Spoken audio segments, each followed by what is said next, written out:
Female hate my brother. 30. He was always the golden child. I was an oops baby and they never wanted a girl. Plus I was a fussy baby compared to him. So I annoyed my mother. He hated me too and kept telling lies about me to my parents. If he stole something he would blame me. And they believed him. He sabotaged all of my relationships, bullied me. He forced my friends against me. My parents always took his side. I left home for college. I managed to get a scholarship as soon as possible. He stayed in my hometown, renting a place near my parents paid for by them. Of course, they stopped contacting me. Our family group chat was always about my brother and his achievements and never sent me money. I live in another state now, married. My family was invited but didn't bother showing up for my wedding, and with a second baby on the way, my husband's family is great. So that's helping me a lot.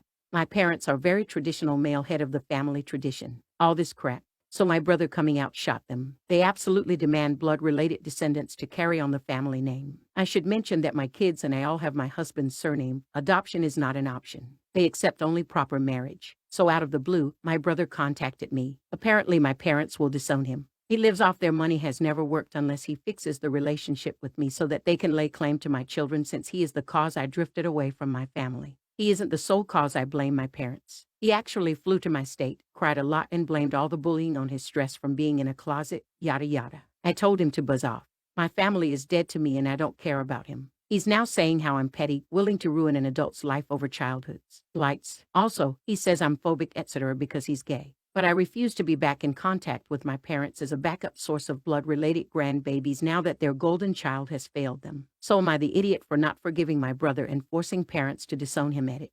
My parents also want my future baby. I'm pregnant to carry the family surname. You are not forcing anyone to do anything. You're leaving them to the consequences of their behavior and choices. And your brother's orientation is irrelevant to your side of the story, not the idiot. Your parents have serious problems. That's not your problem. If anything, you can just recommend him to see a therapist because he needs one queer here. You are not the idiot. OP, your brother is an idiot in so many ways. But his phobia claim is when I want to highlight yes. If you told him to buzz off because he's gay, that would make you an idiot. That's not why you said it though. You told him to buzz off because he treated you terribly and didn't see any reason to be in your life until he needed something.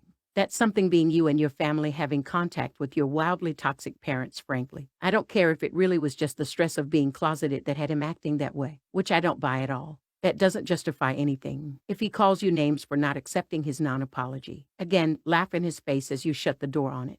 You don't owe him nor your parents a darn thing. Do what you need to make sure they stay the heck away and enjoy the beautiful family you made away from them. I agree. OP cut him and the parents out of her life way before he came out. He randomly showed up and said, "Hey, forgive the family and hand over your kids because I'm gay and won't have kids and will be disowned. Otherwise, cut all those losers out. You don't need them and their toxicity." Sheesh, he made his bed, becoming overly dependent on his parents, and now he has to lay on it. Considering the dude is 30, being disowned shouldn't be a major problem, as he should be able to stand on his own 2FT by now. He didn't even come to your wedding, LOL. Nothing about their relationship with you has changed, and even though they're now coming to you, it's very obvious that they all still only care about themselves. Let the family name die out. People like that aren't worthy of a legacy. Story 2. I, male 29, have a 10-month-old baby. Everyone in my family knows me and my wife are both new parents, so we are a bit overprotective. Last week I had to go to my brother's wedding without my wife since she was a bridesmaid at another wedding. So I had to fly with my son alone, and it was really stressful. I was already on edge, and my brother and sister-in-law knew this. My brother was very happy that I brought my son, but my sister-in-law wasn't. She was extremely hostile towards me. So she basically made it a point that she's not going to serve my son food. That was fine with me. So I made plans to bring my own food when I told her I'd be bringing food. She said I needed to feed him outside the reception hall. This wasn't an issue. I thought it was weird, but it's fine. So during the ceremony, he got a little fussy. So I took him out to change him. I ended up missing part of the wedding ceremony because I forgot the diapers in my rental car. My brother was really understanding, but my sister-in-law again made more snide comments and told me I needed to get my son under control. I then made a sarcastic comment, saying, "Yeah, I'll just tranquilize him the next time." She didn't like that joke at all. During the reception, pretty much everyone on my brother's side was coming up to me and trying to meet my baby for the first time. This was the first family gathering. I brought my baby too, and everyone just wanted to see him. Well, this didn't sit well with my sister-in-law. Once again, she was mad. Everyone's attention was on me and not her. Eventually, she came up to me and told me to stop stealing their moment or I could get out. At that point, I was really tired of her BS. So I just left and went back to my hotel the next day. My mom and dad were furious at me and asked why I had left. I told them, and they still took sister-in-law's side. My brother's now mad at me too. I told them straight up that my sister-in-law is acting like a child and that I can't make my son stop acting like a baby. Am I the idiot? Not the idiot. The weirdest part here is why your family would take her side if she literally told you to leave. Assuming you hadn't previously been waving your baby around like Lion King. The only reasonable response to stop stealing attention or leave is to leave. Also considering they were included in the people paying attention to the baby. They are actually the idiots here. Know what really happened was as the bride walked down the aisle the lights dimmed and here comes Opie holding his son aloft to circle of life and presented him to the couple before taking his seat. I'm getting married in a few months and with love. If this happened with my niece, the only baby attending. Black small square. I will let your parents know that they're siding with someone who made a baby be fed outside of the venue over their grandchild. What is wrong with that woman? OP, you are not the idiot. But please do pray for your brother who is now married to a monster. I'm so sorry about his future divorce. Story 3. My wife is 5 months pregnant.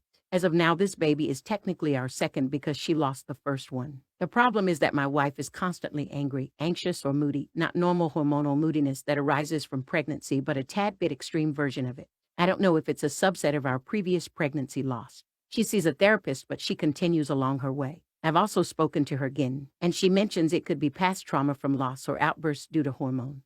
However, there is always something she finds fault in after I come back from my 10-hour work shift.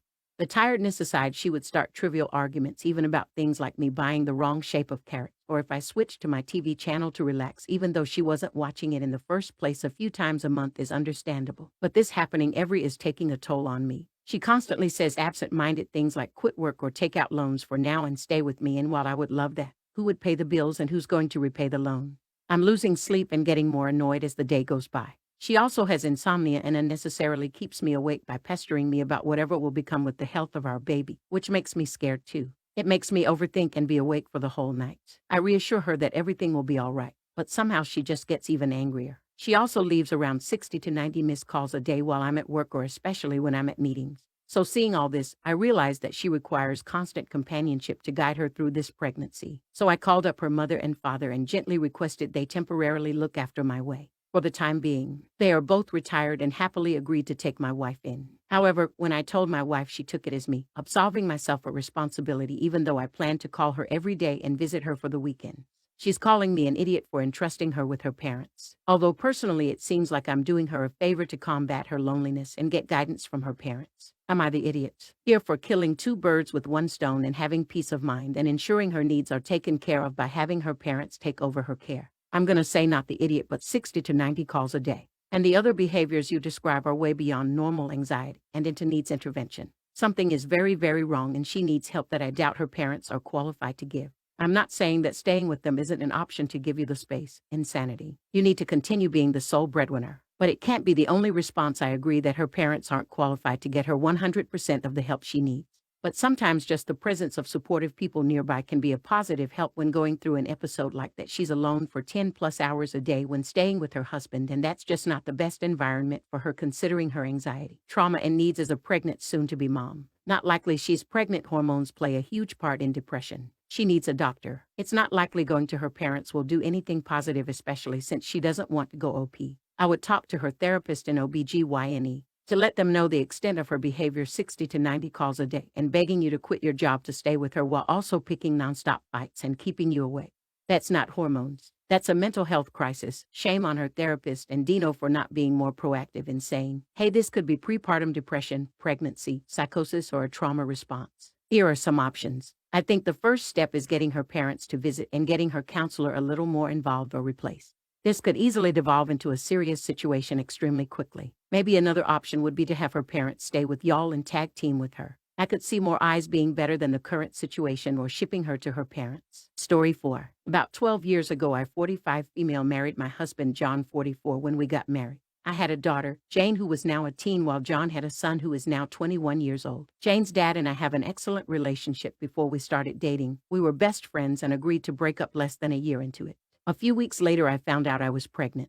So we worked out a co-parenting system where we were heavily involved in Jane's life. We live on the same street, have weekly family dinners, and spend holidays together. Although John wasn't neglectful or abusive, he clearly favored his own son. He viewed Jane as a stepdaughter as opposed to his daughter. I was okay with this arrangement because Jane had a father who was very actively involved in her life.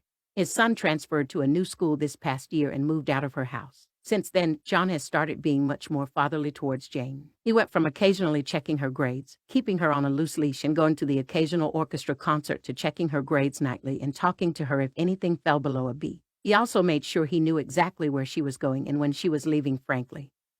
He was a little overzealous with her orchestra concerts and practice. Jane didn't seem to mind though, so I never intervened recently though. John caught Jane and a few of her friends drinking. I wasn't home when this happened, but according to Jane, John blew his lid and kicked all of her friends out before confiscating her phone, grounding her for 2 weeks and making her download a tracker app on her phone for when she got it back.